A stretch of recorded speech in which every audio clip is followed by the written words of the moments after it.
मात्र एक बेलपत्री का पत्ता, जिसके भीतर ब्रह्मा भी है, विष्णु भी हैं, शिव भी हैं, और इस बेलपत्री के बीच वाली पत्ती से लेकर जहां दो पत्तियां रहती हैं, उस पत्ती के बीच में जो गैप होता है डंडी का, इसमें 64 योगनियां भी हैं। 64 योगनियां देवियां भी इसके अंतर्गत विराजमान है। और उस डंडी के नीचे जहां दो पत्ती है, इस दो पत्ती के नीचे की जो लंबी डंडी रह जाती है, इसमें 33 कोटि देवताओं का भाग है। उस डंडी के नीचे जो छोटा सा एक मोटा सा भाग रह जाता है, कई बार आप लोगों ने बेलपत्री को तोड़ा होगा तो नीचे एक मोटा सा भाग रह जाता है महाराज, उसके अंतर्गत सारे तीर्थों का भाव जागृत रहता है। उस बेलपत्री को केवल साधारण ना समझे, शिव को अगर समर्पित कर रहे हैं तो वो संपूर्ण उसी के अंतर्गत, संपूर्ण।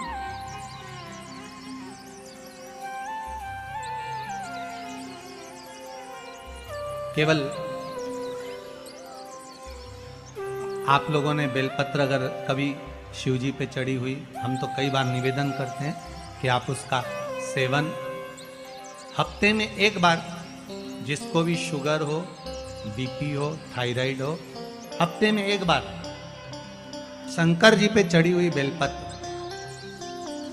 अवधूतेश्वर महादेव के नाम से, कौन से महादेव? अवधूतेश्वर महादेव के नाम से खाना प्रारंभ कर देना चाहिए हफ्ते में एक बार।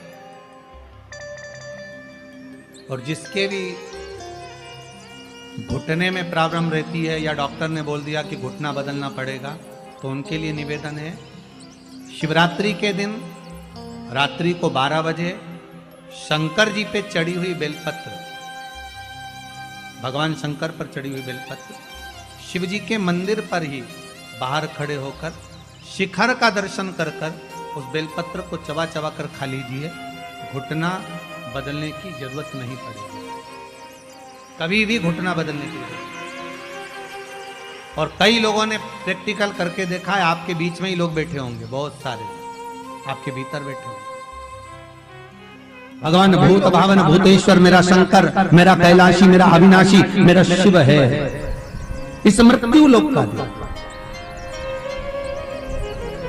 पर दुनिया के लोग न जाने क्यों कहे हम कृष्ण वाले हैं, हम श्री जी वाले, हम शंकर के मंदिर नहीं जाते। वो कोई कहता हम नारायण वाले, हम शंकर को नहीं मानते, हम शंकर का प्रसाद नहीं लेते, हम शंकर के मंदिर नहीं जाते। भगवान को ऐसा बांट दिया, ऐसा बांट दिया कि शंकर के दरवाजे को जाने को तैयार नहीं होता। तो किसी ने एक बार पार्वती जी ने शिव जी से पूछा, भोलेनाथ जी कोई तुम्हारे मंदिर में नहीं आता, कोई तुम पर जल नहीं चढ़ाता, कोई तुम्हें नमन नहीं करता, सब ये मंदिर जाना, नारायण के मंदिर जाना, वो मंदिर जाना, वो देवता को रिझाना, वो देवी को रिझाना, पर तुम्हारे को कोई नहीं रिझाता। शंकर भगवान बोले मत रिझाने दे, अपने को कोई दिक्कत नहीं, अपन तो शांति से बैठे रहो।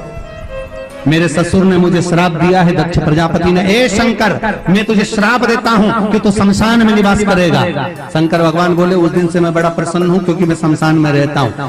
आज किसी का भी भजन कर ले, चाहे ये राम कहे, चाहे ये कृष्ण कहे, चाहे देवी कहे, चाहे दत्त कहे, इसकी मर्जी पड़े, जितना देवी देवता पूछता फिरे, पर आखिरी में मरने के बाद तो मेरे पास आएगा ना, तब निपट लूंगा। बस उस दिन का इंतजार है। और जैसे ही मेरे पास आया, ऐसी लकड़ी में जलाऊंगा गीली कि 3 दिन ठंडा नहीं होने दूंगा। जिस पुराण को हम श्रवण करने के लिए बैठे हैं, ये पुराण कोई साधारण सा नहीं, इसको कोई साधारण सा ना समझ।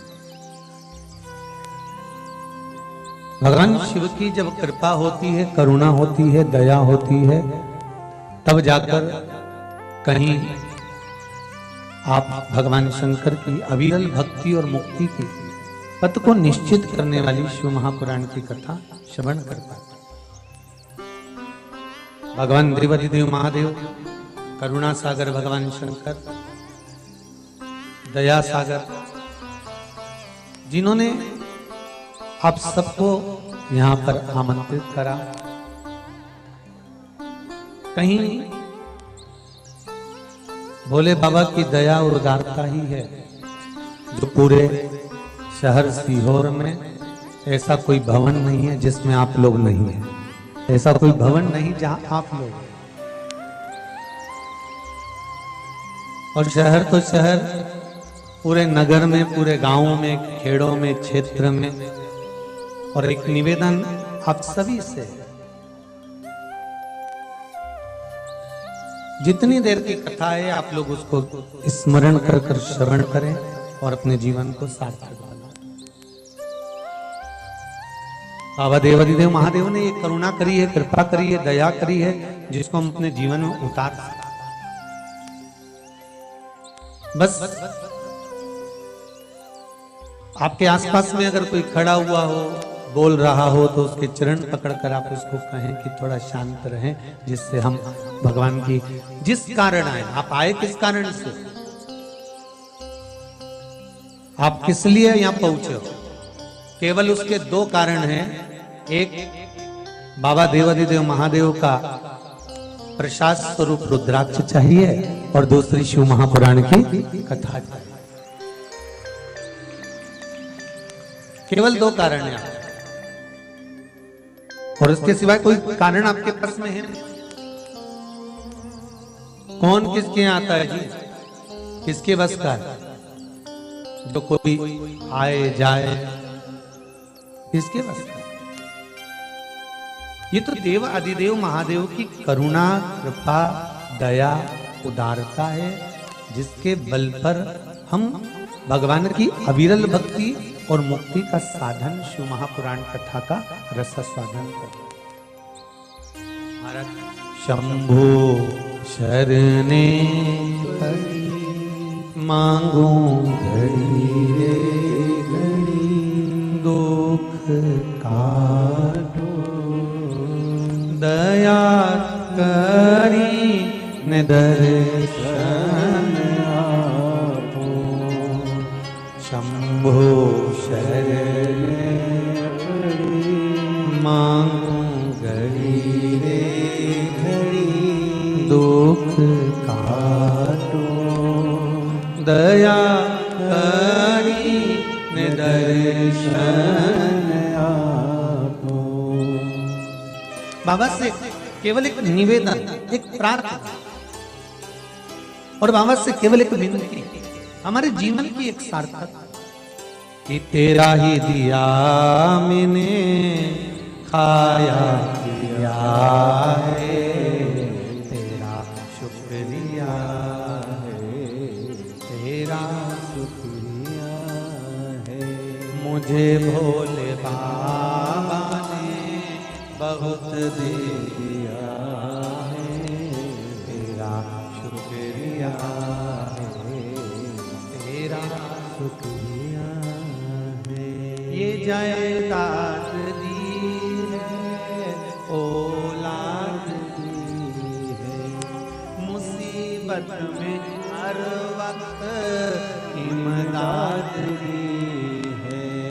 तेरा ही दिया मैंने खाया पिया है, तेरा शुक्रिया है, तेरा शुक्रिया है।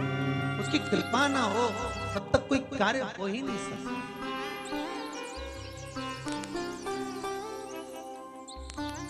संसार में आने के बाद देखिए, अगर भगवान के होना है, परमात्मा के अगर हमको होना है, तो थोड़ा सा तो जीवन में कष्ट। वैकुंठ चतुर्दशी का जो दिन है महाराज, इस दिन रात्रि को 11 बजे से लेकर 12:30 के बीच में दीपदान होता है और 14 दिए का दान होता है। इसमें 14 दीप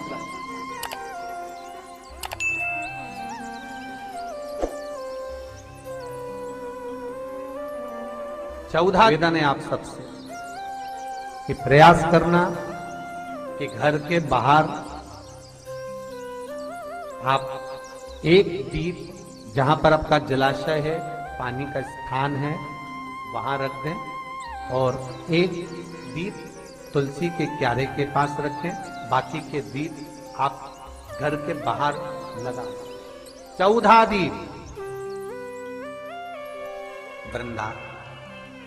वृंदा की आंखों से आंसू बह रहे हैं, नैनों से नीर बह रहे, और वृंदा ने उसी समय भगवान शंकर को बुलाया, भोलेनाथ पधारो पधारो।